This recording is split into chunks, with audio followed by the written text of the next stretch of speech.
KBS 열린 토론.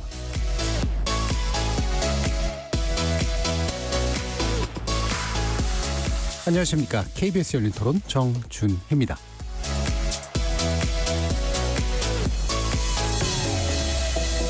이번 주 금요일 KBS 열린 토론은 지적 호기심에 목마른 사람들을 위한 전방위 토크, 줄여서 지목전 토크 시간입니다. 식당이나 관공서 등에 설치된 키오스크 잘 이용하고 계신지요? 패스트푸드점이나 영화관에서 주로 사용되던 무인 단말기 키오스크가 최근 병원, 터미널, 공공기관까지 폭넓게 확대되고 있습니다.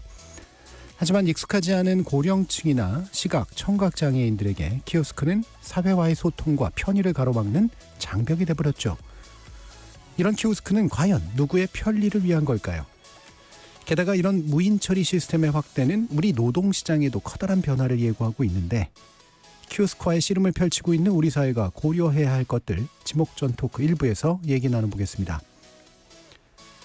KBS의 간판 코미디 프로그램이었던 개그 콘서트가 오는 일요일 무려 3년 5개월 만에 부활한다고 하는데요. OTT와 유튜브 등 다변화된 코미디 컨텐츠 시장에서 공개 방송형 코미디 프로그램의 흥망성쇠를 보여준 바 있는 개그 콘서트의 부활, 어떤 의미를 갖고 있을까요? 시대에 따라 달라지고 있는 웃음 코드와 코미디 프로그램의 적응 과정, 지목전 토크 2부에서 전방위 토크 진행해 보겠습니다. KBS 열린 토론 지금부터 시작합니다. 살아 있습니다. 토론이 살아 있습니다. 살아있는 토론, KBS 열린 토론. 토론은 라디오가 진짜입니다. 진짜 토론, KBS 열린 토론.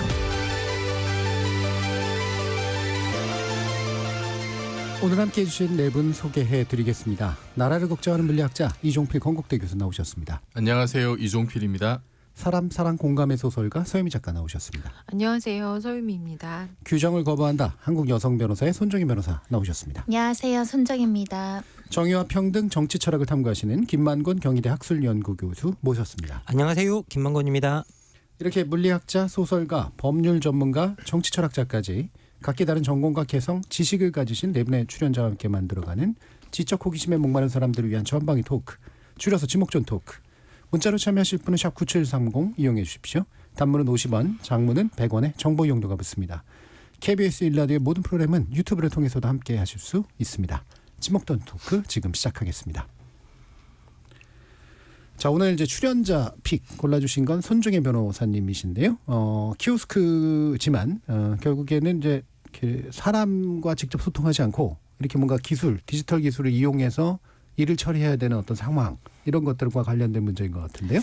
네, 저희 비슷한 주제로 여러 번 이야기도 한번 했었는데요. 이번에 이제 키오스크와 관련해서는 사실은 지금 단순히 키오스크만이 아니라 이 전자 어떤 비대면 방식이라고 해야 될까요? 이런 정보 접근 권한과 관련해서 굉장히 기술이 발달하니까 그 과정에서 소외되는 계층에 대해서 이야기해보고 싶었고, 이 정보나 디지털에 익숙하지 않은 것이 단순히 불편함을 넘어서 어떻게 차별이 된다거나 경제적 격차까지 생긴다라는 여러 가지 이제 보고들이 나오고 있어서 결국은 정보에 접근이 안 되는 계층들이 경제적으로, 그러니까 돈도 적게 벌게 되고 발전의 기회도 좀 적게 받게 되는가는 부분과 관련해서 이야기해보고 싶었습니다. 예.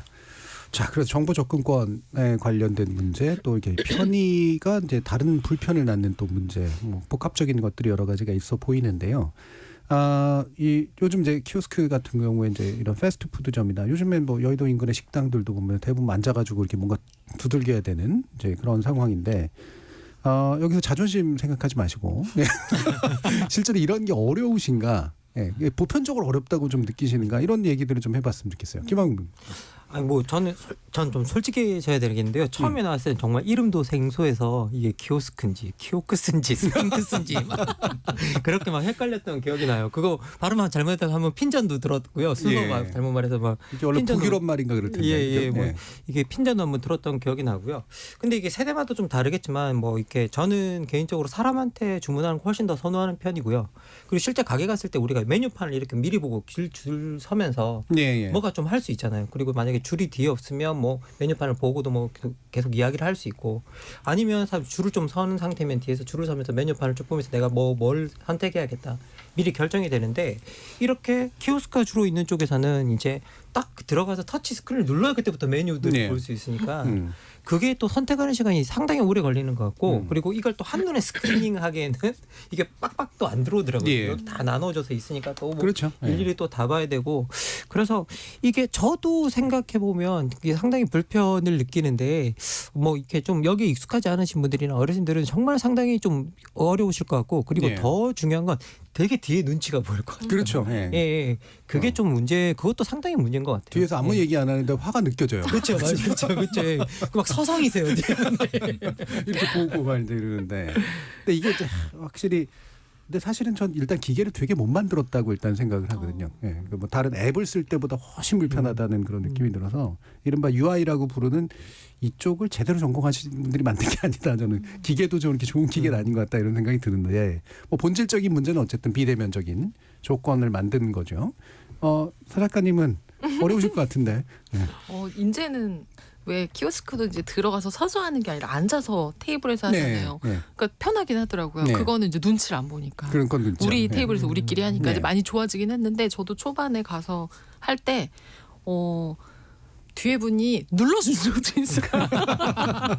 뒤에 분이 뭐야 뭐 이렇게 눌러준 적도 있고 예. 쿠폰을 쓰고 싶은데 이게 그냥 고르는 건 또 그렇다 치고 쿠폰 같은 걸 못 쓰니까 저도 뒷분한테 먼저 하라고 예. 제가 좀 복잡한 조작을 해야 될 것 같아서 그런 걸 못 쓰는 거예요. 쿠폰을 못 쓰고. 솔직히 말씀드리면 저는 아직까지 쿠폰 못 씁니다. 그래서 예를 들면은 그 기계도 있지만 사실 또 사람도 있으면 좀 물어볼 텐데 예. 그렇지 않으면 이제 사실 쿠폰을 포기하는 거죠. 그래 내가 뭘 좀 더 먹었다고 치자 이러면서 이제 그냥 누르는데 되게 허무한 게 막 눌렀다 뭘 잘못해서 장바구니 아무것도 안 담겼을 때도 있더라고요. 그래서 예. 저도 사실 앞에서 이제 조금 나이 있으신 분이 막 되게 당황하시면서 이제 못 하실 때 여쭤보고 해드린 적도 있고 저를 누가 눌러준 적도 있고 그래서 이제는 좀 익숙하고 편해지고 그런데 아직도 이렇게 그 저희 엄마가 그 얘기 하시더라고요. 그 친구끼리 갔는데 키오스크가 있는 음식점 안 들어간다고. 예. 그냥 사람들이 있고 그런데 그냥 가. 카페도 그런 데는 안 가 이러시더라고요. 그래서 제가 몇 번 하는 걸 보여드렸는데 그러죠. 이게 보면 알겠어. 예. 근데 혼자 하려면 잘 안 돼서 그리고 일단 기계를 보면 겁이 난다고 그러시더라고요. 근데 제가 그러시겠어요.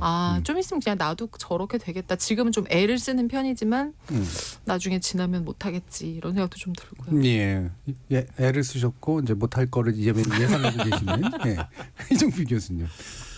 저는 나름 신문물에 잘 적응하는 편이라고 예. 착각을 하고 살았던 것 같아요. 예. 오늘도 사실 여기 오기 전에 이제 근처 카페에 잠깐 들렀는데 키오스크가 있더라고요. 막 신나게 하다가 계속 버벅대고 뭐 분명히 결제 다 물건 다 커피를 담고 결제 금액도 다 오케이인데 다시 결제 금액을 다시 입력하라는 명령이 이게 맺히고 나서 뭘 또 입력을 해야 되지? 네. 거기서 또 한참 이름 막 버벅대다가 그냥 이렇게 뭐 최종 이렇게 뭐 다음 단계 누르면 되더라고요. 예. 왜 이런 걸 넣었을까라는 생각도 그렇죠. 들면서 예. 그리고 이게 또 카페마다 똑같은 커피를 마시는데 카페마다 다 다르고 동네마다 다 다르고 예. 우리 동네 몇 번 시행착오를 겪은 데는 이제 막 다다다다다 하거든요. 근데 여기 여의도 오니까 또 달라서 굉장히 헤매게 되고 예전에 제가 그 대학생 때는 예를 들어서 뭐 컴퓨터 프로그램 같은 거 이제 새로 나오면은 그러면은 이것을 만든 사람이 어떤 의도로 만들었을까? 그거를 생각하면은 이게 뭔가 좀 이용하는데 좀 수월해지더라고요. 예, 일단 구조가 보이는 거죠. 네, 그리고 나같이 잘 모르는 비전문가도 분명히 쉽게 사용할 수 있도록 만들었을 거다. 예. 그 생각으로 차분하게 이렇게 좀 생각을 정리하면은 이게 뭔가 길이 보여서 키오스크도 그럴 거라고. 예. 그럴 거라고 이제 생각을 했는데 막상 앞에 서면 일단은 정말 아까 말씀하셨듯이 그 뒤에서 느껴지는 엄청난 그 시선의 압박과 시간이 너무 이제 촉박해지는 거예요. 막. 그리고 그 최근에는 그 추석 연휴 때 이제 그 식구들하고 한번 그 브런치 카페 갔었는데 거기 자리에 이렇게 태블릿이 있더라고요. 거기서 이제 신나게 막 시키고 있는데 저는 나름 또 익숙하다고 생각을 했는데 이게 잘 이해가 안 되는 거예요. 일단 나는 메뉴도 잘 못 보겠는데 그 조카는 굉장히 또 잘해요? 거의 광속으로 그냥 이렇게 막 다 하더라고요. 그 처음 온 가게인데도. 그래서 나는 이게 지금 물건이 장바구니에 담겼는지 이게 뭐 결제는 지금 돼 있는지 그것도 못 쫓아가고 있는데 이미 모든 게 진행되고 메뉴 선택권은 나한테 없어지고. 예. 예. 그래서 메뉴를 주긴 줬죠. 그런 것 같아요. 제가 본 감정에서는 이게 뭐 장바구니 담긴 예. 같지도 않은데 아니, 근데 음식 못 먹으셨을까봐. 순식간에 음식은 나오더라고요. 신기하게. 그래서 야 이제 나도 이렇게 늙어가는구나. 나도 이렇게 뒤처지게 되는구나. 그런 생각이 예, 들었습니다. 예. 우리가 개그 콘서트 같은. 지금 뭐 되게 동감하시는 댓글들 많이 오시는 것 같은데요. 조혜승님께서 40대 중반인 저도 키오스크 쓰다가 실수하면 뒤에서 기다리는 사람들에게 미안하고 민망해서 뒷사람과 순서로 바꿔주기도 합니다. 저희 부모님들은 키오스크로 주문하는 곳은 아예 안 가십니다. 그런 부분 생각하면 좀 슬퍼지기도 해요라는 말씀 주셨고요. 권점혁님께서 키오스크 쿠폰 못 쓰게 하려고 만든 건가 봅니다라고 말씀을 주셨는데요. 뭐 이제 PD님들이나 이렇게 더치페이 같은 거 요즘 또 많이 하는데 그게 굉장히 또 귀찮다고. 예. 그게 하나하나가 이렇게 쌓이고 그러니까. 자, 그래서 우리 저기 손 변호사님도 이걸 가져온 거는 뭐 편해서 가져온 것 같진 않으셔요. 예. 저는 뭐 익숙해지려고 하는데 저는 사실은 키오스크에 가끔 작은 분노가 듭니다. 이게 다 담아놨는데 뭐 잘못하면 다 취소하고 처음부터 들어가서 다시 해야 된다거나 예. 또는 기계가 우리의 어떤 세세한 변수를 반영해주지 않잖아요. 그러면 또 이건 어떻게 되는 거지 또 물어봤다 와서 다시 주문을 해야 되는 그런 상황들을 보면서 아 정말 불편하신 분들도 꽤 있겠다. 저 오늘 여의도 오면서 운전해서 오는데 버스 한 대가 지나가는데 현금 안 받는 버스라고 써 있더라고요. 그러면 현금만 들고 다니시는 분들은 키오스크는 대부분 카드 결제나 이렇게 진행되고 현금 넣는 데가 없는 데가 또 많은데 굉장히 세세한 배려나 세밀함이 없어서 문제가 많이 발생하겠다. 그 음식점 같은데 특히 요즘에 술집 같은데 가도 와인잔을 3,000원짜리, 5,000원짜리, 7,000원짜리 고르라는 식당을 발견하고 제가 깜짝 놀랐거든요. 예. 이런 것까지 세세하게 하려고 했더니 지쳐요. 저 예. 메인 메뉴만 설정해야 되는 게 아니라 음료 코너를 갔더니 컵까지 고르라고 하고 컵도 종류별로 다 하다 보니까 세밀해서 친절한 것 같긴 하지만 세밀해서 진이 빠지는 경험도 좀 했었고 해서 참 예. 이게 이제 디지털 격차라는 것이 이게 나이와 상관없이 발생할 수 있는 문제구나라는 생각을 해봤고요. 최근에 외국에서도 한번 그런 걸 느꼈는데 외국 키오스크는 이제 한글로 없다 보니까 더 불편한 거예요. 이게 화면을 번역으로 사진을 한 장 한 장 찍어서 해야 되는 문제가 있더라고요. 그러면 예. 외국인들이 한국에 와서 언어가 병행되어 있어도 뭐 없는 게 대부분이고 대부분은 영어 정도인데 다른 외국인들은 이걸 어떻게 사용할까 그런 고민도 한번 해봤습니다. 예. 예.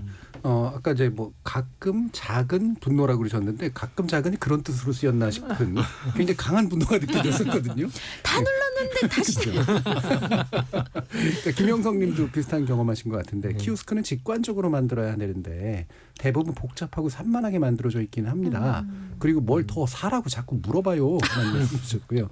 서태웅님께서 사실 2030 세대 입장에서는 잘할 줄 모른다고 이런 거는 젊은 너희가 잘하니까 알아서 다 해달라는 식으로 떠넘기면 언짢을 때도 없지 않습니다. 라는 말씀 주셨어요. 실제로 또 젊다고 다 잘하는 것도 아닐 테고요. 그러니까 결국 이런 것들은 과연 제가 이제 앞에도 얘기했지만 누구 편의를 위해서 설치한 건가. 좀 공급자 중심의 시각도 굉장히 좀 강한 것 같고 이런 것들이 왜 어느 곳에서 급격히 늘고 있나. 김만국 교수님 좀 정리해 주시죠. 예, 뭐 저희들이 주로 이걸 보면 이제 늘어나고 있는 곳이 주로 이제 이게 보니까 정보통신부에서 지난 5월에 낸 자료를 보면 이게 2019년에는 18만 9,951대였대요. 예. 예, 키오스크가 국내에. 근데 이게 2022년에는 45만 4,741대. 그러니까 이게 3년 새 2배 넘게 증가했다고 하는데요. 특히 요식업의 경우에 키오스크 설치 매장이 17배나 증가했다고 합니다. 그러니까 뭐 여러 군데 다 곳곳에 다 증가했지만 특히 증가했는데 그래서 이게 요식업에서 왜 이렇게 증가했을까 하고 찾아보니까 결국 요식업에서 키오스크가 지금 급증하는 추세를 보이는 건 결국 인건비 문제다라고 이제 이야기를 하고 있는데요. 실제 이게 키오스크 설치 비용이 대당 200만 원에서 1,200만 원 정도 된대요. 근데 이게 키오스크 렌탈비 같은 경우에는 월 5만 원에서 30만 30만 원 정도고 뭐 36개월 할부까지도 할 수 있다고 합니다. 예. 근데 이게 시간당 최저임금으로 우리가 계산을 2024년 기준으로 해서 뭐 시간당 뭐 그 최저임금을 계산하면 손익분기점이 300만 원짜리 2대를 설치했을 때 3개월 정도면 손익분기점이 나온대요. 예, 그만큼 사람을 안 쓰면. 사람 안 예. 쓰면. 그러니까 이제 많은 요식업체에서 기본적으로 이제 이 사람을 많이 써야 되는 요식업체잖아요. 뭐 배달하고 주문받고 하는 걸 계속 해야 되니까.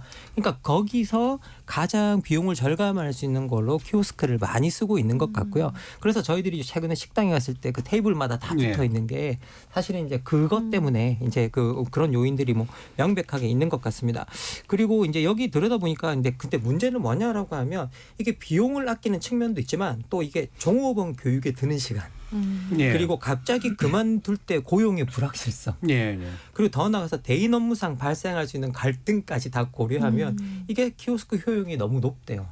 그래서 이제 키오스크로 이제 요식업 같은 경우에는 자꾸 이제 교체해 예, 나가는 기계를 시키는 이유가 있는 거죠. 이유가 있는 거죠. 예. 그래서 자꾸 그렇게 돼가고 있고요. 그리고 더 큰 문제는 불황의 문제도 있다고 합니다. 그래서 지금 현재 나홀로 사장님이 엄청나게 많대요. 그리고 이게 2008년 이후에 15년 만에 최다로 나홀로 사장님. 그러니까 자영업자의 거의 뭐 50만 명이 거의 넘어가는 거로 여기 보니까 그 438만 3천 명이네요 올해. 이제 그러니까 이게 뭐 이런 게 이렇게 많은 사람들이 자영업자들이 나홀로 사장님이 되니까 예. 이분들이 나홀로 사장님으로서 감당할 때 키오스크의 도움을 차라리 받고 인건비를 그렇게 해서 줄여나가는 방식으로 돼가는데 결국은 이게 불황의 문제와도 좀 맞물려 있다라고 그렇게 이야기를 하고 있습니다. 예. 그러니까 공급자도 어려움이 있는 건데 네. 예, 결국엔 사용하는 사람들을 관점에서 일단은 좀 이게 원래대로라면 이게 이제 사용이 불편하면 안 찾으면 시장에서 도태가 되는 건데 시장이 한꺼번에 이쪽 방향으로 움직여버리면 세팅이 바뀌는 거니까 이번엔 사용하는 사람들이 이제 약자가 되는 그런 상태들이 이제 분명히 있잖아요. 특히나 이제 두드러지는 약자들 노년층이 물론 대표적인 게 거겠습니다만 서유미 작가님은 어떤 분들을 좀 얘기하실 수 있을까요? 일단 뭐 65세 이상 노인분들도 많지만 사실 이 장애인분들 네, 네. 휠체어 타신 분들은 손이 잘 안 닿고 그렇죠. 뭐 기계마다 다르기는 하지만 시각장애인 분들은 사실은 그렇죠. 사용이 거의 이제 불가능한 상태죠. 근데 네. 이게 소리가 나버리면 너무 시끄러우니까 그렇죠. 네. 아마 그렇게 못하는 것 같은데, 예. 근데 또 이게 아까 김만고 박사님 말씀하셨지만 코로나 그 전염병 시대를 지나면서 사실 굉장히 많이 확산된 게 그때는 우리가 이제 위생이나 안전 때문에 사람하고 사람이 대면하는 것 자체를 이제 피하다 보니까 그때 이제 굉장히 급격하게 좀 늘어서 그때는 정말 좀 편리하기도 하고 왜냐하면 사람을 만나는 것 자체가 너무 부담스러웠잖아요. 마스크도 써야 되고 이러니까 그래서 그때 정말 그러니까 기본적으로 키오스크가 들어와서 이제 확산이 되는 거는 뭐 피할 수 없는 사실인데 그게 시대적 문제하고 딱 만나면서 예. 굉장히 불 붙듯이 좀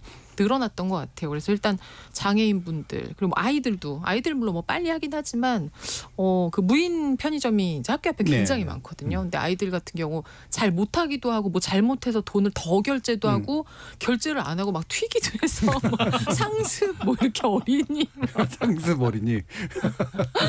그런 거 막 붙어 있기도 하고 그래서 예. 야 이게 참 되게 다양하다. 옛날 같으면 이제 뭐 할머니나 뭐 아줌마들이 네. 하는 가게에서 애기들이 뭐 이렇게 예를 들면 도망쳤다든가 그러면 이제 그런 것도 나오고 그래서 이게 되게 여러 가지 좀 사각지대도 생기고 아까 말씀하신 외국인도 그렇고 뭐 나이가 젊은 사람도 그렇고 되게 다양한 문제 그리고 또 이게 또 카드 같은 게 또 안 먹는 경우도 있고 예. 하여튼 문제가 굉장히 좀 다양한 것 같아요. 그러니까 이런 이제 키오스크 같은 경우는 아직도 이제 UI도 잘 못 만들고 앱도 잘 못 만들고 그래서 그런지 누구나 다 불편함을 이제 대체로 견뎌야 되는 건데 사실 뭐 이런 열차 예매 앱이라든가 그렇죠. 뭐 아니면 이제 특정 카페 주문 앱이라든가 이런 것들은 사람 굳이 안 만나고도 이제 빨리빨리 처리할 수 있으니까 사실 편의를 느끼잖아요.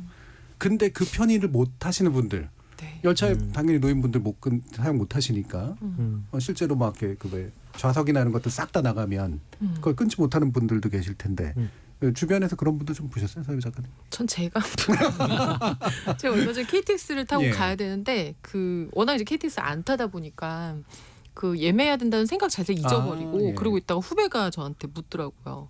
언니 그거 끊었냐고. 그래서 아니겠더니 그럴 것 같아서 자기가 한 장 더 했다. 왜냐면 취소하면 되니까. 예. 그래서 맞다. 근데 그러고 나서 전에 이제 저희 아버지가 어디 가셔야 된다고 했을 때 전에 저희한테는 말을 안 하고 혼자 서울역에 가셨다가 네. 표가 없어서 한참을 기다리고 했는데 너무 처량하더라는 거예요. 너무 기분이 그렇죠. 나쁘고 그래서 되게 우울감까지 오셨대요. 되게 좋은 일로 잠깐 어디 갔다 오는 거였는데 그래서 그 다음부터는 이제 저희한테 이렇게 해달라고 하는데 또 그거 귀찮잖아요. 그러니까 또 자식한테 싫은 소리 듣고 그래서 예, 예. 저희 아빠가 야 이게 아무리 옛날에 예를 들면 똑똑하면 뭐하냐. 뭐 내가 뭘 했으면 뭐하냐. 예, 예. 내가 이거 표 하나를 예매를 못하는데 이런 생각이 드는 사람들이 많겠지. 그러니까 자꾸 안 나가게 되고 안 하게 되고 그런 것 같으면서 너네도 늙으면 그래 뭐 얘기해서 제가 나 벌써 그래 그러고 말았는데 예. 예, 그런 뭐 가면 뭐 표도 표지만 어디로 들어가는지도 잘 모르겠고 예. 너무 복잡하고 그리고 중요한 건 예전에는 영무원분들이 되게 많았거든요. 네, 네. 정말 물어볼 좋죠. 사람이 없어요. 네. 그래서 일단 기본적으로 대면하는 일들이 굉장히 많이 사라진 것 같아요. 예. 이게 뭐 사실 저도 마찬가지인데요. 저도 이렇게 그 지방에 강의 갈 일이 많아서 예. 표를 항상 미리 예매해야 되는데 가끔씩 이렇게 뭐 못할 때가 있어요. 그러면 급히 예매를 하면 이상하게 다 매진일 때, 예. 다 매진일 때 표를 이제 한 장씩 나오는 걸 잡아야 네, 되잖아요. 그렇죠. 제가 하면 절대 안 잡혀요. 근데 와이프가 저보다 몇 살 어린데 와이프가 하면 잡혀요. 그거 너무 신기하게. 혹시 얼굴 인식 기능 같은 그거 너무 놀라울 때가 있어요. 예. 왜 내가 하면 절대 안 잡히는데 뭘 와이프님이 그 하면 이게 왜 잡히지? 그럼 뭔가 다른 게 있는 거잖아요. 그렇죠. 뭔가 로직을 달리하는 뭔가 거죠. 로직을 달리하는 건데 그러면 저희들이 그 사이에 저도 이제 그걸 적응을 못해서 맨날 뒤로 밀리고 있고 그걸 거의 같은 연령대지만 저도 이제 뒤에서 못 잡아서 계속 헤매는 그런 부류의 사람이 지금 되고 있는 그런 예. 느낌이 들어가지고 이게 뭐 좀 이게 쓸 때마다 이 앱을 쓸 때마다 편의성도 있지만 항상 좀 느끼는 게 뭐냐면 아 이제 좀 더 나이 들면 어떡하지? 예. 이라는 이제 그런 생각이 사실 들 때가 있어요. 예. 예. 그 주변에 뭐 약자 보신 적 있냐 할 때니 스스로가 약자라고 지금 갑자기 나서셔서 아니 저 같은 그죠. 경우도 이번 추석 때 부산에 가려고 기차표를 열심히 구했는데 예년하고 다르더라고요. 저도 뭐 이렇게 취소되는 표들 이렇게 막 건져서 가는 편인데 예. 정말 안 구해져서 굉장히 고생을 해서 플랜 B가 필요하겠다 싶어서 제가 버스를 별로 안 좋아하는데 정말 오랜만에 고속버스를 한번 타보겠다고 예. 고속버스 앱을 새로 설치를 했어요. 그래서 이거는 안 하던 걸 해보니까 정말 이거 뭐 어떻게 해야 되는지 하나도 모르겠더라고요. 그리고 분명히 내가 예약은 한 것 같은데 예약이 제대로 된 건지 확신도 없고. 네. 한 번도 안 써본 거니까.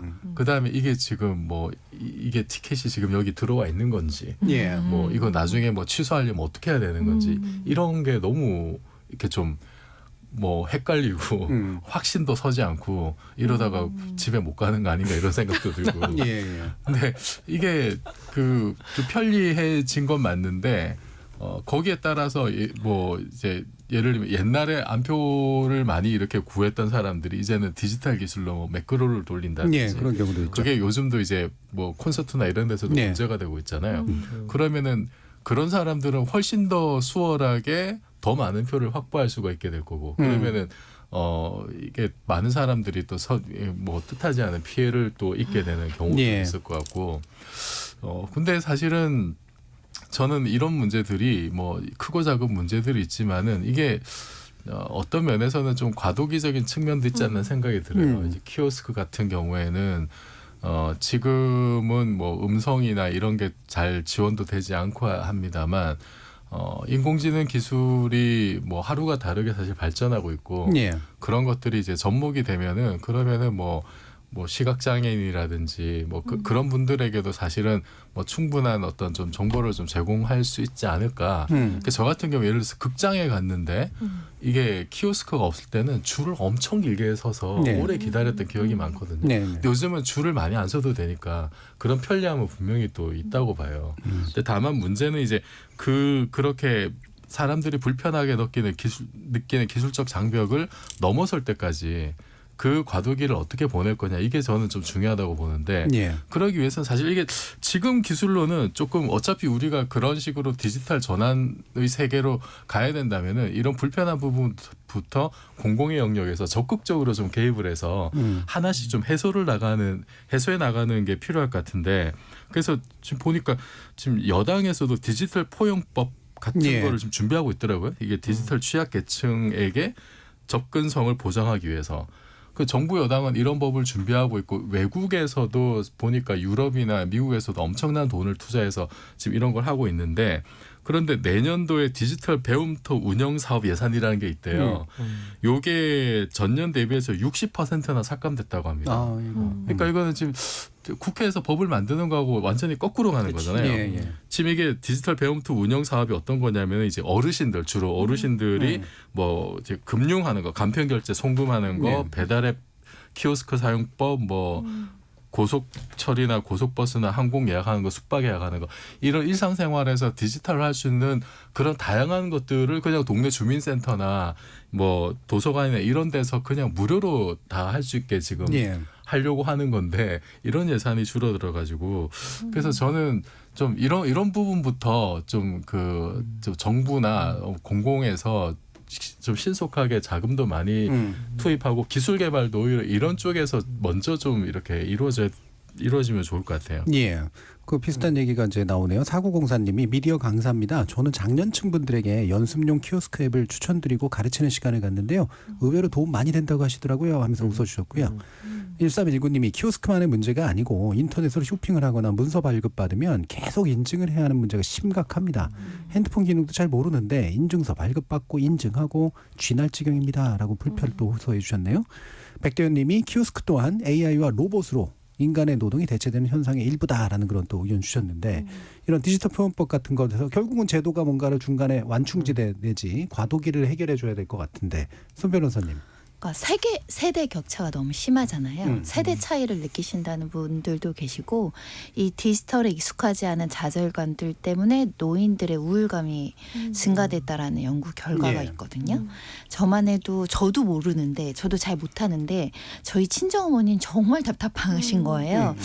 예전에 물건을 샀는데 자꾸 비싸게 사오시길래 아니 인터넷에 검색해보면 엄청 싸고 바로 오는데 왜 그거를 못 하신대요. 이메일을 잊어버리셔서 아이디를 가입할 수가 없대요. 그러니까 예. 그거부터 이제 정보 격차가 엄청 심한 그렇죠. 이게 몇 년 전의 일인데 그래서 어머니를 이제 어플을 깔아드리고 로그인을 해서 인증을 해서 들어갔는데 또 그 과정에서 작은 분노 잘 안 되시더라고요. 기본적인 정보 이게 안 되니까 그래서 간신히 이제 그런 쇼핑몰 어플을 하나 설치하는데도 제가 정말 마음이 정말 그 친절하지가 않더라고요. 되게 어렵더라고요. 내 거 하는 거 막히는 것도 아까 가끔 때때로 분노가 있는데 예. 남을 해주는 건데 그 어머니는 기본적으로 내가 이메일 주소가 있더라 그러면 이메일부터 다시 만들어야 되는 부분 있잖아요. 인증을 하려면 뭐가 안 깔려 있고 그래서 어르신들이 처음 시작하면 굉장히 어려워서 이거는 정말 교육이 필요하다.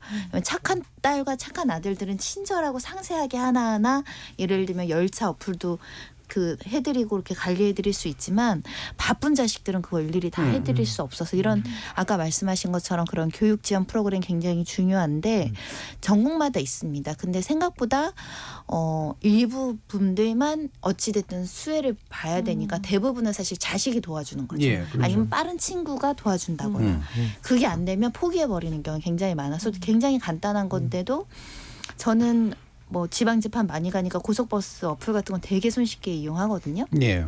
근데 엄마는 전화했더니 그 예매하러 지금 그 고속터미널 다녀올게 그러시는 거예요. 그럼 제가 또 예매를 해드리려고 보면 요즘에 표를 보내는 것도 본인이 본인 휴대폰으로 예약을 해야 이걸 찍고 들어갈 수 있으니까 예. 또 대신 예약도 원격으로 안 되고 굉장히 사소한 불편함인데 사소하게 그 시간 낭비라든가 에너지 낭비의 격차가 너무 심하고 한 연구 결과를 봤더니 저소득층과 고소득층의 그 정보 격차가 실제로 돈의 차이로 엄청나게 벌어진다는 거예요.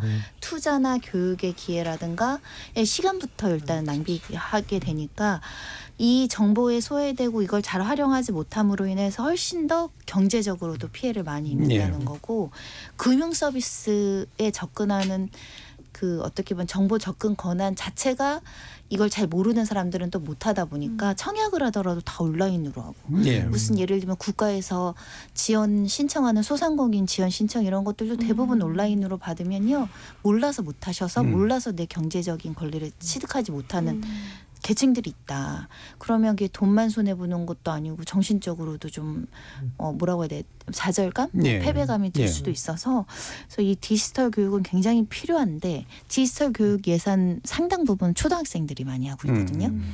근데 사실은 노년층이 훨씬 많이 예, 배우죠. 필요하죠. 그렇죠. 예, 네. 좀 애들은 뭐 저보다 빨리 예, 금방 자기들이 배우니까. 배울 수 있는데 그리고 실질적으로 교육을 실시하면 오히려 노인분들이 많이 안 오고 그러니까 그런 교육이 있는 건조차 정보가 안 그렇죠. 가는 안 겁니다. 가는 거죠. 중장년층들도 엄청 많이 가서 배운다는 예. 거예요. 예. 그리고 아까 글 쓰신 분들도 40, 50대, 60대들도 굉장히 이거를 배우려는 욕구들이 있다는 예. 거거든요. 그래서 저는 이걸 굉장히 늘려야 된다라고 생각합니다. 예.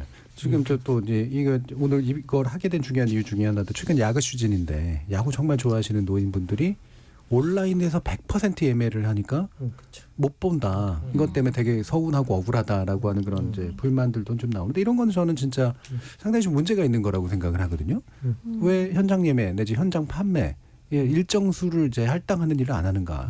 또 공급자 뭐 1인 사장도 아닌 업체들인데 예, 이런 것들을 왜 안 하는가? 되게 좀 화가 나는데 김학민 교수님도 화날 것 같은데요. 아니 뭐 다 당연히 하나죠. 예. 사실 이게 정말 이렇게 어떻게 보면 임영웅 콘서트 같은 거 어르신들이 못 끊으시잖아요. 예. 다 자식들이 끊어주고 그거 못 끊어주는 자식들 진짜 다 불효자들 되고 그거 기다려서 뭐 그걸 못하는 자식들도 그거 다 불효자들 되고 막 이상한 현상들이 나타나고 그리고 더 나가서 저는 이렇게 그 정말 노인분들 같은 경우에는 이 접근성이 떨어지면서 우울감이 정말 심해질 수밖에 없다라는 생각이 든 게 제 코로나 초기 때 여러분 기억하시지 모르겠지만 우리 밀접 접촉자들도 다 그 격리가 됐잖아요.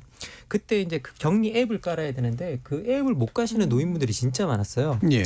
그러면 뭐 이렇게 자식들이 다 지방에 떠나 있거나 그러면 그 자식들이 그 앱 하나를 깔아주러 고향에 내려가는 거예요. 다.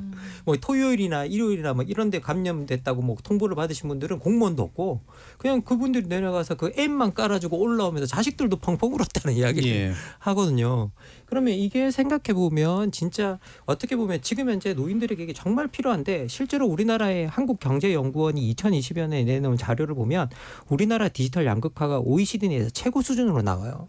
이게 16에서 24세 가운데 디지털 고숙련군은 63.4%인데 이게 55세에서 65세의 경우는 3.9%밖에 안 되는 걸로 나오거든요. 예. 그래서 디지털 숙련도 격차가 가장 심한 국가라서 실제 노인들에게 이제 이런 뭐라고 해야 되게 디지털 접근 기회나 교육 기회나 이런 것들이 많이 주어져야 하는 상황인 것 같고요.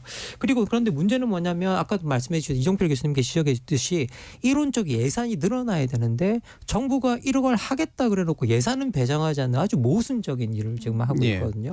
그러면 이것도 상당히 큰 문제가 되고 결국은 이런 것들이 장기적으로 노인들의 디지털 접근성을 떨어뜨릴 수밖에 없는 그런 이제 현상이 나타나는 거죠. 그리고 이건 저는 단지 노인들에게만 영향을 미치는 게 아니라 기본적으로 자식들한테까지 다 영향을 미친다고 생각해요. 예. 이건 노인들이 이걸 쓰지 못하면 못할수록 자식들이 옆에서 다 그 일을 서포트하고 이걸 해야 되거든요.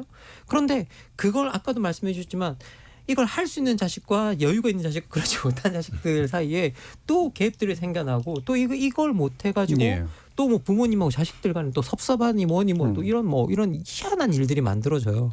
그래서 이거는 뭐 명백하게 좀 우리 이 디지털 격차를 좀 정부가 인식하고 그리고 이제 이 디지털적으로 소외되어 있는 계층들에게 명백하게 공개된 어떤 교육 같은 걸 좀 제공할 수 있어야 된다고 생각이 예. 좀 드는데요. 제가 미국의 사례를 하나 보니까 이게 미국에서 사이버 시니어 프로젝트라는 게 있고요. 이 이제 사이버 시니어 프로젝트 이건 뭐냐면 디지털에 익숙한 청소년 멘토가 고령층 가정이나 관련 예. 시설을 방문한대요. 그래서 1대1로 다 디지털 학습을 이제 지도하는 프로젝트라고 합니다.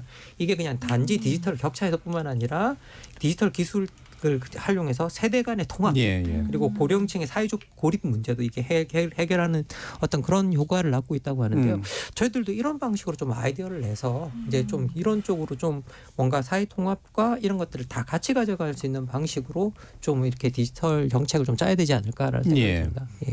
지금 PD님이 올려주신 자료 하나 보니까 한국 시리즈 LG 트윈스 4,000원을 표를 예약하신 분이 65세 이상께 양도하겠다고 아마 이제 공지를 올린 내용이 좀 나오네요. 그리고 이거는 이제 뭐 안표나 이런 것이 아니라 이제 정가로 이제 넘겨드리려고 이제 하는 건데 굉장히 선의로 하시는 그런 일들이죠. 예. 근데 이게 또 온라인으로 공지되면 이제 온라인을 못 보시는 그런 또 사태도 좀 있으실 것 같아서. 그러니까 이런 게 이제 개인의 어떤 선이나 아니면 가족 관계 속에서의 어떤 의무감 이런 거로 하지 않는 어떤 다른 방식들이 뭐가 있을까라는 고민이 되네요. 저는 즉 얘기를 듣다 보니까 이게 디지털로 전환되는 거는 시대적 대세이긴 한데 뭐 그냥 개인 업체나 이런 거는 뭐 그렇게 갈 수밖에 없다더라도 공공의 영역에서는 이거는 뭔가 새로운 어떤 백업 장치가 분명히 있어야 될 것 같거든요. 디지털 백업 문제가 아니라 오프라인에서도 이게 뭔가 이렇게 병행해서 진행이 되는.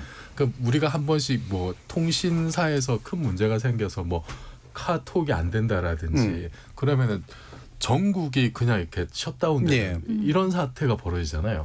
뭐 국가 전체가 안 돌아오고 사회생활이 완전 마비가 되는 이런 일이 앞으로도 안 벌어질 수 있을까? 기술이 아무리 완벽하더라도 뭐 재난 사태라든지 이런 게 있으면은 분명히 그런 일이 벌어질 수가 있어서 특히나 공공의 영역에서는 반드시 디지털로 전환을 하더라도 거기서 문제가 생겼을 때 아날로그적으로 빠르게 대처할 수 있는 어떤 그런 좀 준비를 해야 되겠다는 생각이 들고 그리고 또 하나는 다들 어쨌든 키오스크가 너무 이렇게 사용자의 불친절한 그런 식으로 되어 있는 게 이거부터 좀 빨리 범용 디자인으로 좀 바꿨으면 좋겠어요. 예를 들면은 저는 이제 주유소 갈 때 주유소 터치 스크린은 어렵지 않거든요. 거기에는 쓸데없는 정보가 없어요. 보면은 한 화면에 하나의 정보만 있고 선택할 것이 한두 개밖에 없어요. 그러면은 새로운 주유소 가더라도 약간 이게 UI가 다르더라도 굉장히 직관적으로 빨리빨리 이게 일이 진행이 되고 어르신들도 터치 스크린은 뭐 잘 하세요. 그런 식으로 바꾸면 되는 거거든요. 근데 만약에 거기다가 예를 들어서 세차 쿠폰 넣고 그다음에 무슨 엔진 첨가물 광고 띄우고 이벤트 넣고 이러면은 똑같이 이제 되는 거거든요. 그래서 이거는 정말 좀 공공의 영역에서 이거 범용 디자인을 어떻게든 좀 표준을 만들고 뭐 이런 장치 특히 이제 장애인도 쉽게 할 수 있도록 이게 뭐 배리어 프리 기술이라고 하는데 그런 개념을 적극적으로 일단은 좀 도입할 필요는 있겠다 싶습니다. 저는 주유소에서 늘 멤버십에서 걸립니다. 그래서 저 포인트를 포기하고 말죠. 서유미 작가님. 네, 지금 얘기 들으니까 사실 어른들 보면 배달도 잘 못 시키세요. 그래서 배달 시켜 드려야 돼요. 예전에 그냥 전화로 배달하면 되는 건데 그래서 이런 교육 같은 거 이제 사실 주민센터 같은 데서 하잖아요. 근데 거기를 가는 것 자체도 되게 좀 꺼려하세요. 그러니까 심리적으로 좀 위축되시는 거예요. 거기에는 진짜 할머니 할아버지만 온다. 이런 얘기도 하시고 거기 가는 것 자체가 내가 자식도 있는데 왜 거기 가서 이렇게 해야 돼? 뭐 가면 별거 없어. 이런 얘기를 하셔서 기술 발전 너무 빠른데 인간은 너무 따라가기도 힘들고 내가 이만큼 해놓으면 또 앞서가고 이런 현상이 자꾸 일어나는 것 같아요. 그래서 저는 일단은 노인분들한테는 아까 말씀하신 뭐를 줘도 노인분들은 그거에 접근을 안 하니까 아예 모르시니까 사실은 지자체 같은 데서 정말 생활에 필요한 것들을 어른들은 꼭 홍보책자 보시거든요. 그런 데 가면 꼭 팜플렛 들고 오시니까 저는 홍보책자 같은 걸 좀 만들면 좋을 것 같아요. 아까 뭐 열차나 고속버스나 생활에 필요한 것들 앱을 뭐 어떻게 깔고 뭐 이메일 만들기 이렇게 그러니까 가야지 교육할 수 있는 것들을 뭐 유튜브나 인터넷 찾으면 있겠지만 차근차근 집에 놓고 옛날에 전화번호부 같은 거 막 놨을 때처럼. 근데 저는 그러니까 이걸 내가 가져 민망하지도 않고 꼭 거기 가서 이름 쓰고 막 등록하고 막 선생님 막 젊은데 보고 막 이렇게 안 해도 할 수 있는 그런 어른들한테 맞는 홍보 방식. 교육 방식을 또 좀 매뉴얼 전단지 같은 걸 그런 거를 만들어서 저 책처럼 해서 그거를 또 필요하신 분들 그래서 무슨 편 이렇게 만들어서 하면 좋지 않을까 싶어요. 고객 지향적인 거로 하면 금방 발전하는데 원래 수요에 딱딱 이렇게 반응을 하는 게 시장이니까 고객이라고 안 보는 거죠. 그러니까 제대로 이게 이윤을 주는 시장이 아니라서 이제 배제하는 그런 일들이 벌어지고 마는 건데 자 오늘 이제 이 사안을 가져오신 손 변호사님. 저는 이런 얘기 하고 싶어요. 우리가 고령화 사회다 노인 인구가 엄청 많아지고 있다고 했잖아요.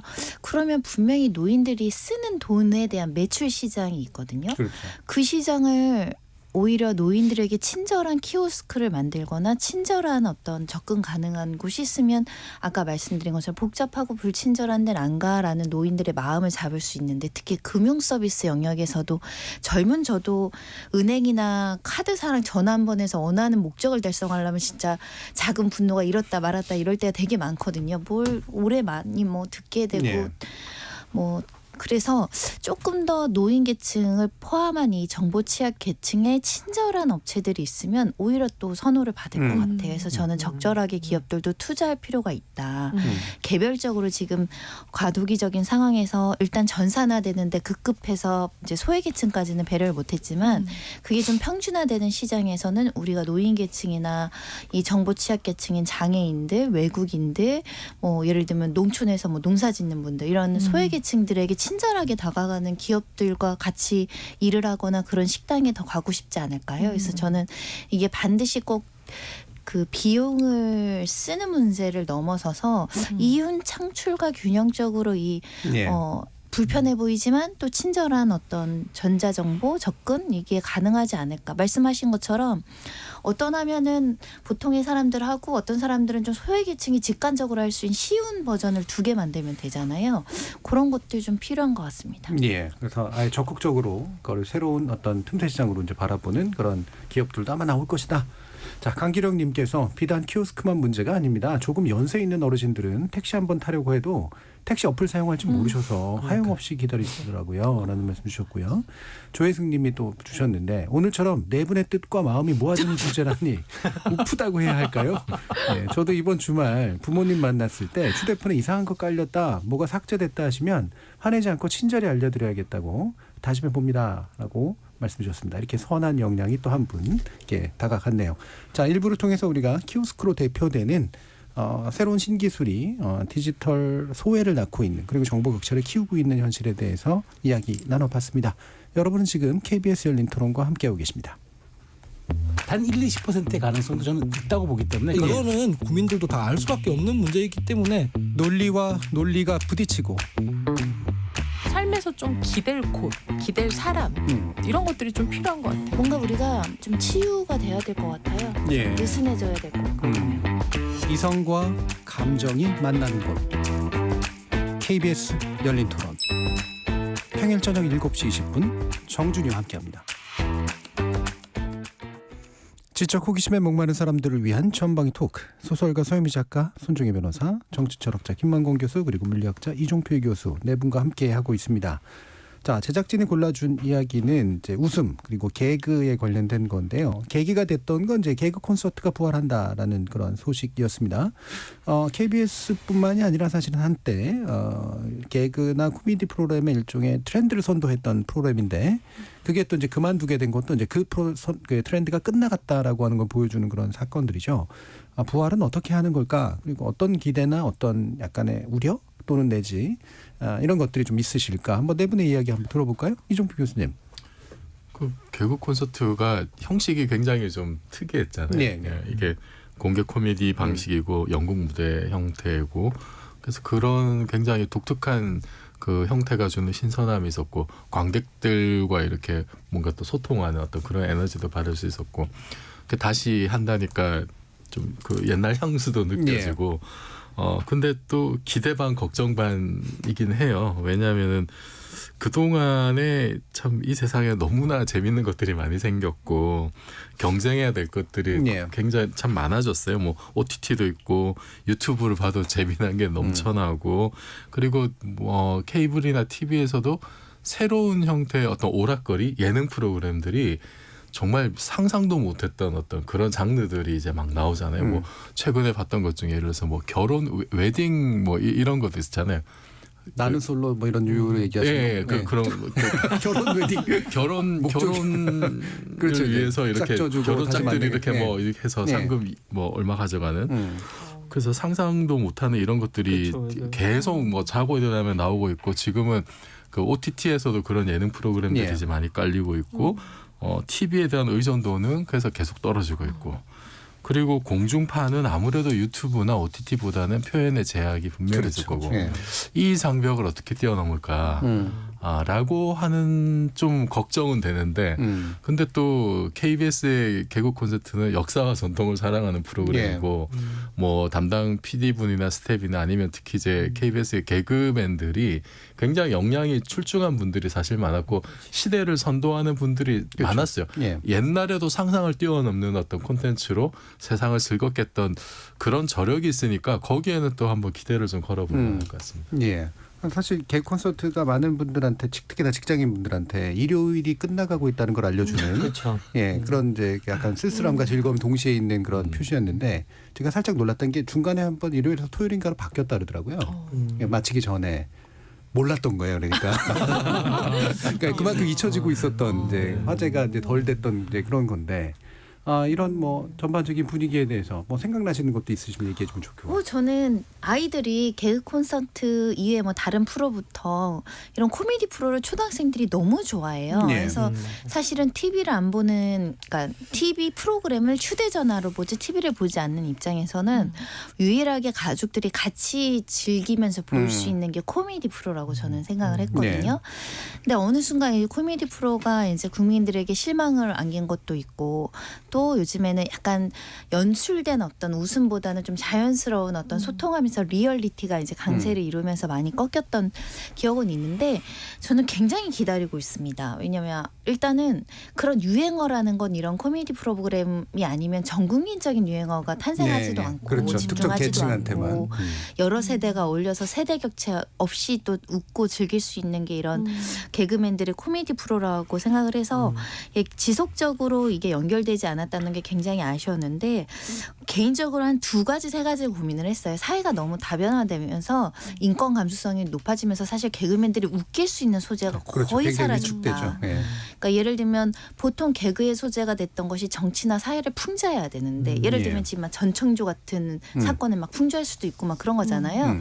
근데 뭐 예를 들면 정치인 사건을 과거에는 조금 더 자유롭게 풍자를 해왔다면 너무나 공격이 세지는 겁니다. 특정 여야를 한 번씩 돌아가면서 풍자를 하더라도 양쪽에서 이제 서로 반대가 오니까 그럼 정치나 사회 현상을 풍자하는데 되게 어려움이 있고 예. 그래 타인을 놀리거나 우습게 만들면서 해야 되는데 그러면은 또 이제 인권 침해 논란이라든가 약간 뭐라고 차별을 주장한다는 비판이 계속 따르고 그 몸개그를 하려고 하더라도 몸개그는 이제 사람들이 약간 소재가 이제 거의 떨어지자 할 만한 몸개그는 이미 다 나온 상황이고 그러니까 개그맨들이 아이디어를 만드는 게 너무 어렵겠다 그런 생각이 들고 이미 우리 자극적인 컨텐츠에 익숙해진 사람들이 본 것 또 보는 걸 싫어하고 이러시니까 굉장히 어려운 도전을 하고 있는 것 같아서 그런 분위기 속에서도 새롭게 또 이제 다시 부활한다고 하니까 아이들 데려다 놓고 같이 한번 시청할 계획입니다. 예. 그래도 기대와 이제 약간의 걱정이 이제 교차하고 계시네요. 김만국 교수님. 저는 솔직히 개콘 상당히 좋아했었거든요. 예, 뭘 솔직히를 붙이세요. 엄청 좋아했어요. 너무 좋아해가지고 뭐 예. 좋아하는 코너도 몇 개 있었고 저는 그 생활의 발견이라는 코너 예. 같은 경우는 예. 너무 좋아했어요. 그리고 지금도 가끔씩 유튜브에서 막 돌려보거든요. 예, 지금도 뭐 밤에 잘 때 막 틀어놓고 자기도 하고 예. 가끔씩 스트레스 받을 때 그거 보고 풀기도 하고 그리고 뭐 상당히 좋아하는데 근데 실제 원래 이제 뭐 손정혜 변호사님께서 말씀해 주셨듯이 원래 코미디라는 것 자체의 기원이 고대 그리스에서부터 정치 풍자였어요. 네.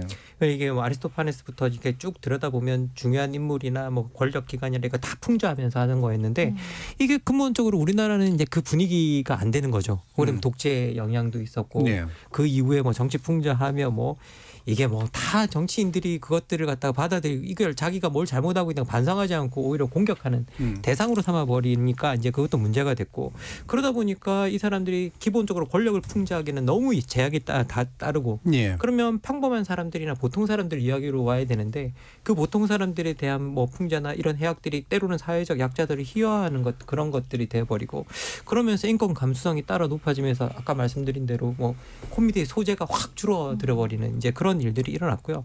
그래서 이런 제약 속에서 웃음의 코드를 찾는 게 정말 어렵다라는 생각이 들어요. 그런데 한편으로는 저는 이 공개 코미디 프로그램의 부활에 저는 좀 조금 더 희망을 거는 건 뭐냐면 솔직히 말하면 저는 최근에 말하는 그 뭐 하이퍼 리얼리티 뭐니 하면서 뭐 관찰 예능. 그런 관찰. 예능이니 뭐 이런 것들이 저는 일종의 관음증이라고 생각하거든요. 엄청난 관음증이라고 생각합니다. 가장 사적인 것에 들어가서 그것을 가장 공개적으로 보면서 그걸 자연스러운 웃음이라고 말하는 게 전 너무 이상해요. 예. 저는 하나도 안 자연스럽다고 생각하거든요. 그래서 오히려 그런 거 말고 진짜 어떻게 보면 이런 공개 코미디를 같은 것들을 통해서 좀 더 우리가 뭐 다른 류의 관음증적인 어떤 그런 웃음 말고 좀 다른 웃음 코드를 좀 찾아봤으면 좋겠고요.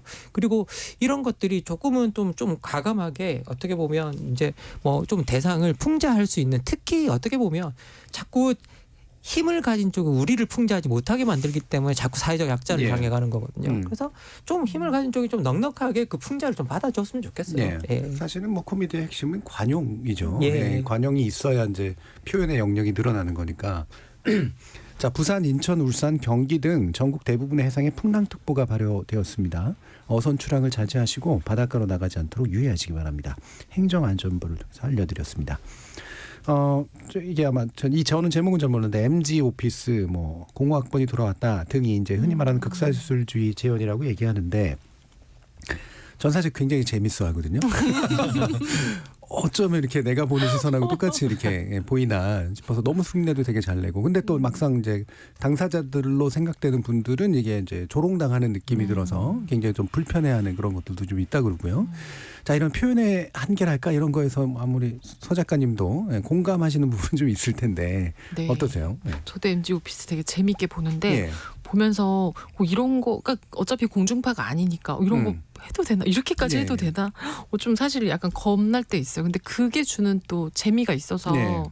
그래서 저도 개콘이 부활되는 게 이런 웃음에 이미 너무 정말 막 얘기하고 어떻게 보면 정말 시원하게 비꼬고 그 이어폰 꼽는 그 눈깔이 막 이런 거 이걸 꽂아야 능력이 오릅니다만 막 이런 막 이런 예, 걸 보면서 막 웃던 그런 사람들이 개콘을 보면서 좋아할까라는 생각이 드는데, 근데 또 저는 개콘이 가지는 어떤, 아까 우리가 사실 어떻게 보면 앞에 노인 세대 얘기했던 거랑 되게 연결된다고 생각하는 게 저만 해도 이제 토요일에 무도 보고 일요일에 개콘 보던 시절을 이제 예. 겪었는데, 명절에 정말 가족들이 다 같이 보이면 텔레비전을 일단 집에를 가면 텔레비전을 틀면 같이 볼 게 하나도 없어요. 그렇죠. 예. 뭐 아빠는 뭐 야인시대 아직도 보려 그래요. 막 용의 눈물 아직도 해. 케이블에서 아직도 해요 그걸. 그거 막 보면 또 보려 그래. 예. 근데 애들은 애들대로 볼 게 없고 다 뭐 서로 아무것도 볼 게 없는데, 예전에 생각하면 그래도 무도 틀어놓고 개콘 틀어놓고 같이 보면 정말 그 이제 꽁트와 시트콤식의 이제 예. 코미디인 건데, 그런 연출이 되고 딱 만들어진 그러면서도 연극처럼 보여주는 그 코미디가 줬던 그 약간 그래도 나름 건강한 웃음이 있었던 것 네. 같아요. 그러니까 세대를 좀 아우를 수 있는. 그래서 저는 이미 이제 사실 좀 텔레비전을 보지 않는 세대이긴 하지만, 어른들은 하면은 이걸 또 좋아하던 향수가 있던 분들은 뭐 예전에 보던 유튜브에 나오는 뭐 SNL 코리아도 보고 뭐 MG 오피스도 보고 뭐 하겠지만 또 이것도 보고, 그래서 저는 뭐든 항상 어떤 그 창작의 그 영역에서는 다양해지고 새로운 게 나오는 건 좋다고 생각해요. 그렇죠. 그래서 또 새로운 장을 좀 열지 않을까. 이번에 뭘 보여줄까 좀 기대도 되고요. 예. 또 이번에 이제 사실 개콘 부활할 때 방금 말씀 나누신 그런 우려가 이제 미리 좀 나왔었죠. 네. 그래서 누군가는 장애나 이런 것들을 조롱하거나 비하하거나 약자들을 놀리는 방식이 아닌 방식으로 좀 건전한 웃음을 만들었으면 좋겠다라는 이제 뭐 일종의 부탁이기도 한데, 그게 또 이제 어떤 사람들이 듣기에는 그럼 뭐 하라는 소리냐 이제 이런 식의 또 얘기로 들리기도 해서, 물론 이제 좋은 코미디는 그렇게 이제 약자들을 굳이 놀리지 않고서도 강자를 잘 풍자하면서 재밌는 이제 공감할 만한 코미디를 만드는 거, 이게 뭐 창의성의 핵심 내용이긴 할 텐데 쉬운 일이 아니잖아요. 사실 이런 것들이 어떻게 좀 새로운 예능이나 새로운 코미디의 코드들을 만들어 나갈 수 있을까? 미래는 어떨까? 아이디어 해야 할 때 굉장히 고민 많이 하실 예. 것 같아요. 다양한 진짜 의견들이 쏟아지는 과정에, 그러니까 예를 들면 하나라도 사회적인 논란거리가 되지 않아야 되니까 사실 자기 검열이 굉장히 심해지는 그렇죠. 상황에서 이제 해야 된다. 그 점이 굉장히 부담스러울 것 같고요.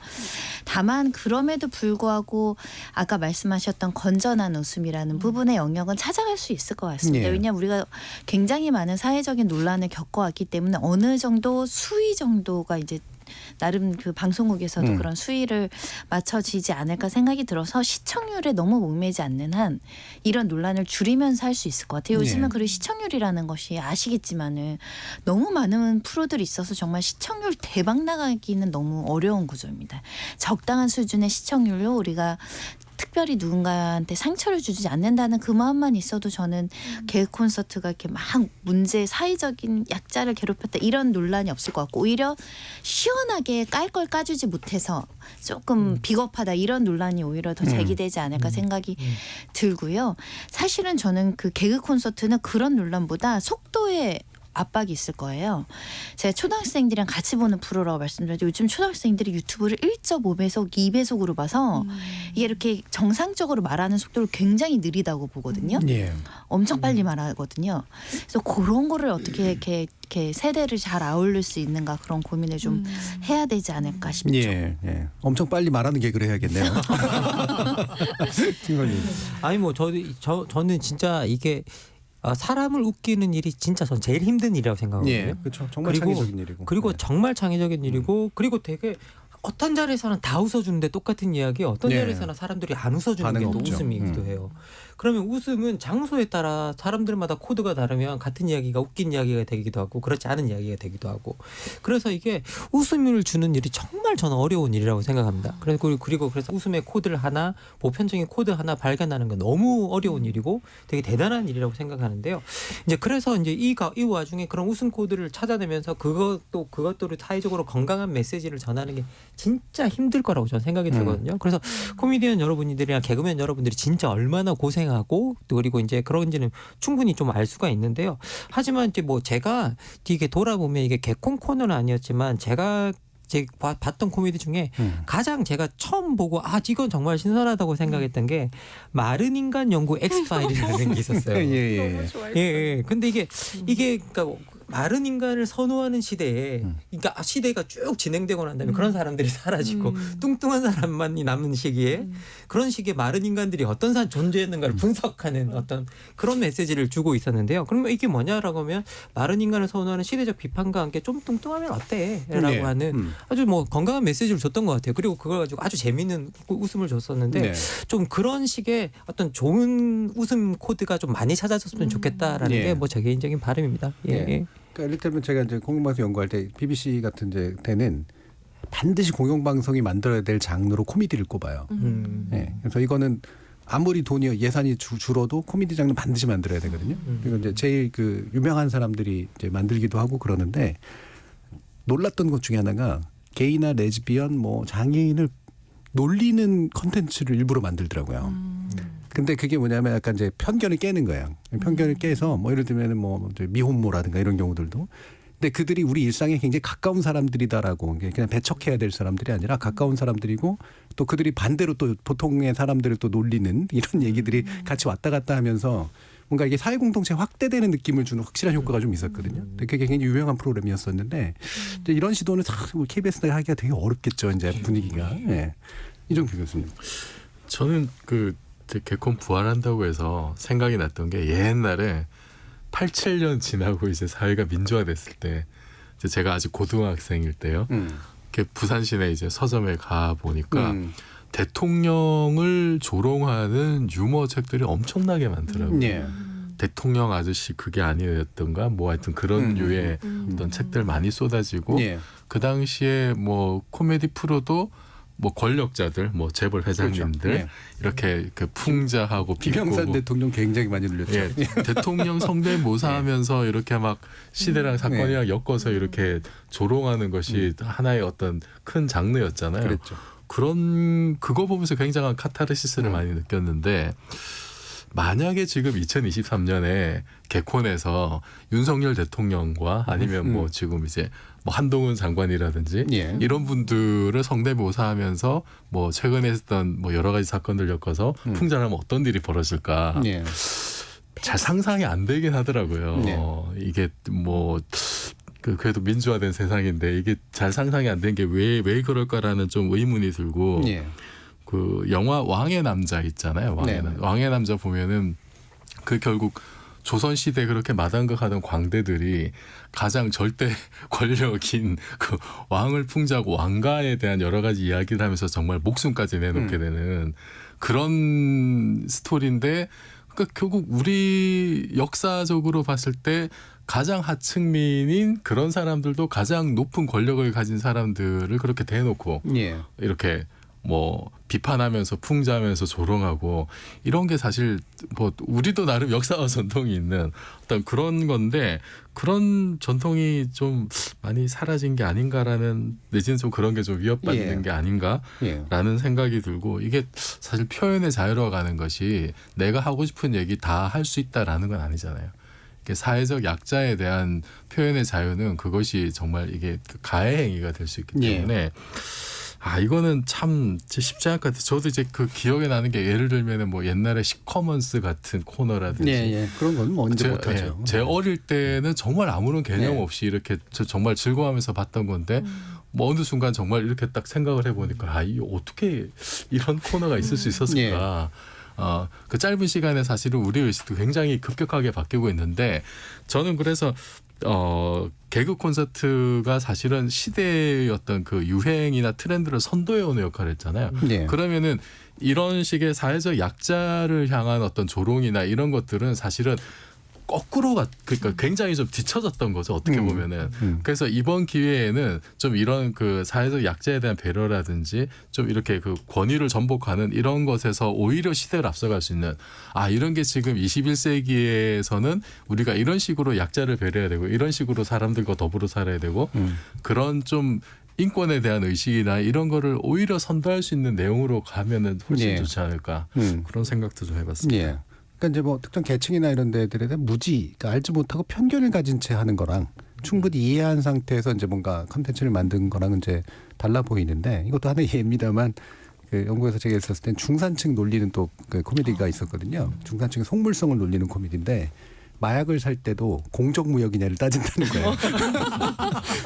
유기농 마약이냐고 막 이런 식으로.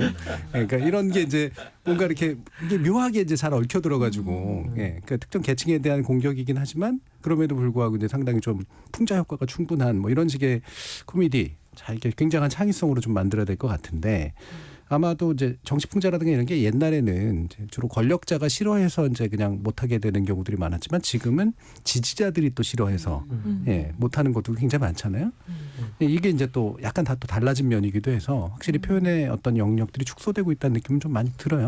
더 얘기 나눠볼까요? 우리 예전에 정치 가잉 이야기 했었는데 맞아요. 그걸 개그 콘서트에 와서 정치로 해석을 하려고 하고 내 표 계산을 하는 게 정말 예. 사회적인 아이너리고 사실은 우리 개그 콘서트 부활한다고 하니 저 위에 있는 분들이 위에 있다고도 얘기하지 않고 어찌됐든 권력을 가지신 분들이 정말 자연스럽게 이렇게 얘기를 해주는 겁니다. 뭐 먼저. 국민통합위원회 이런 데서 해야 할 일이 저는 그런 역할이라고 생각해요. 국민들이 정치의 가행에 빠지는 건데 정치적인 표현이 위축이 되고 제대로 된 권력자들을 풍자하거나 그런 거에 도전하는 모습을 못 보기 때문에 더 억눌린다고도 생각이 들거든요. 자연스럽게 풍자도 하고 어떻게 보면 권력자에 대해서 좀 조롱도 하고 그러면서 국민들이 사실은 정치적인 어떤 갈증이나 정치적인 어떤 분노들이 씻겨 나가는 측면도 있어서 배포 큰 분들이 권력이 센 분들이 해라.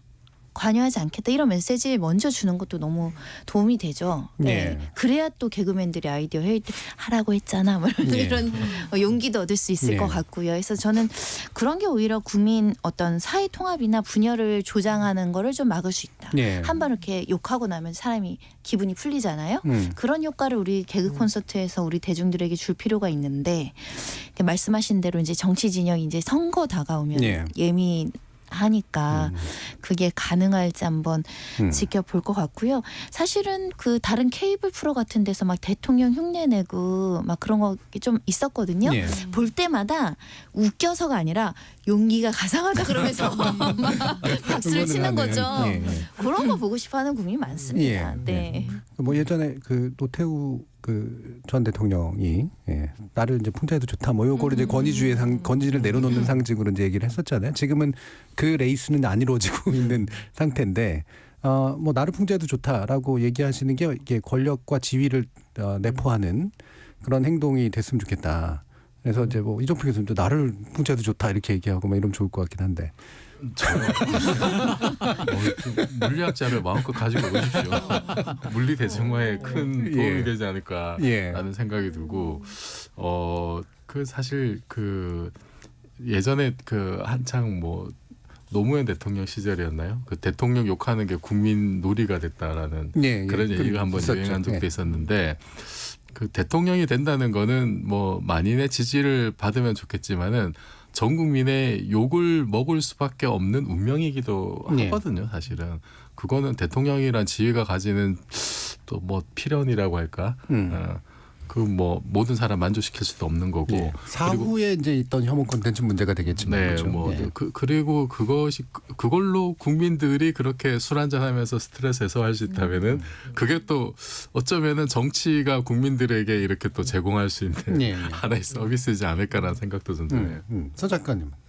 네, 우리 왜 많이 하는 얘기 중에 막 웃자고 말하는데 다큐로 봤냐 이런 얘기 하잖아요. 네. 근데 웃음은 진짜 인간이 사는데 꼭 필요하고 아주 중요한 요소인 것 같아요. 그래서 우리 되게 중요한 얘기 살면서 이런 거 할 때 이제 유머로 시작도 하고 중간에 유머도 하고 살면서 이렇게 심각하지 않고 좀 살기 위해서 웃음이 꼭 필요한데 저는 개콘하면은 그 김병만의 달인이 되게 기억나요. 예, 예. 그거 저희 아이도 가끔 보거든요.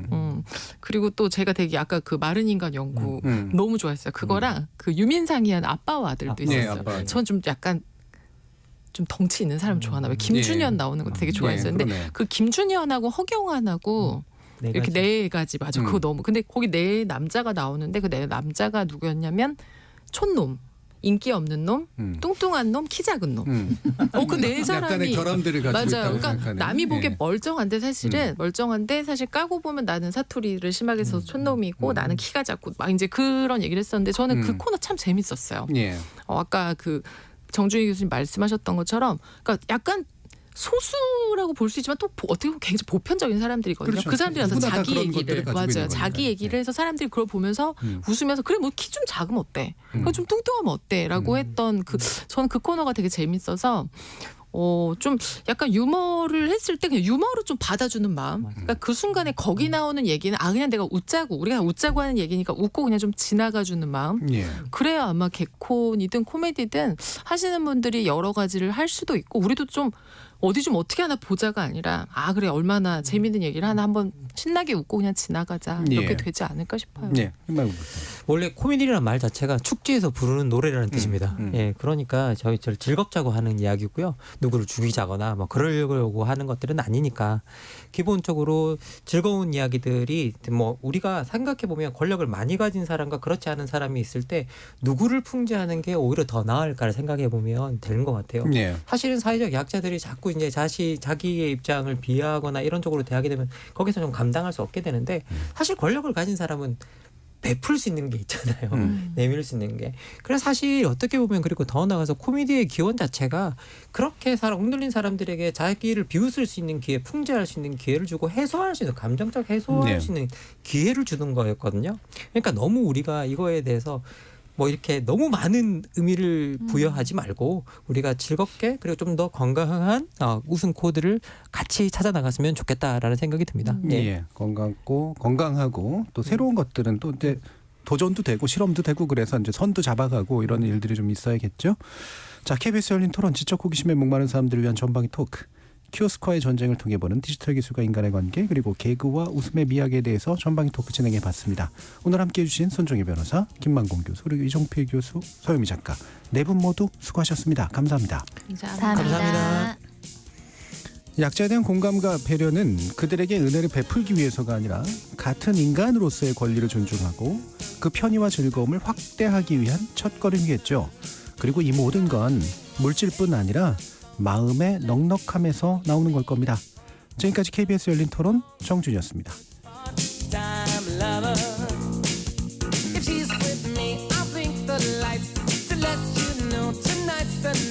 예, 오늘은 스티비 원더의 파타임 러버를 들으면서 마무리할 텐데요. 왜 이 곡을 고르셨는지 한번 생각해 보시면 좋을 것 같습니다.